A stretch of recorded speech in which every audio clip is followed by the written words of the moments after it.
ஹாய்ப்பா, எல்லாம் எப்படி இருக்கீங்க? இன்றைக்கி காலையில் எழுந்திரிச்சு காஃபி போட்டு குடிச்சிட்டு இந்த காஃபி குடிக்கிற டைம் மட்டும்தான் என்னது. இன்றைக்கி லஞ்சுக்கு கீரை கடைஞ்சி முட்டை கிரேவி தான் வைக்க போகிறேன். அரைக்கீரை எடுத்திருக்கேன். சாப்பாடு கோல வச்சிட்டேன். இன்னொரு அடுப்பில் அப்படியே முட்டையும் வேக வச்சிட்டேன். சாதம் வெஞ்சிச்சு. டிஃபன் பாக்ஸில் போட்டேன். நேற்று கோதுமை மாவு காலி ஆயிடுச்சு. அதனால் காலையில் காய போட்டிருந்த கோதுமையை நேற்று ஈவினிங் போய் கோதுமை மாவு அரைச்சிட்டு அப்படியே கொஞ்சம் ரவைக்கும் அரைச்சிட்டு வந்துட்டேன். அரைக்கீரை சிறுபருப்பு போட்டு கடைஞ்சிருக்கேன். கடைஞ்சி அரைக்கீரையை டிஃபன் பாக்ஸில் எடுத்து வச்சிட்டேன்.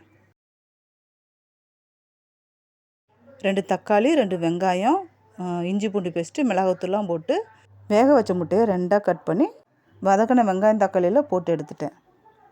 தொட்டுக்கிறதுக்கு டிஃபன் பாக்ஸில் போட்டு எடுத்து வச்சிட்டேன். டிஃபனுக்கு நேற்று அரைச்சிட்டு வந்தால் கோதுமை ரவை உப்புமா. 10 மணிக்கு குடிக்கிறதுக்கு லெமன் ஜூஸ். டிஃபன் லஞ்செல்லாம் எடுத்து வச்சாச்சு. லஞ்ச் பாக்ஸில் எடுத்து லஞ்ச் பேக்கில் வச்சுட்டேன்.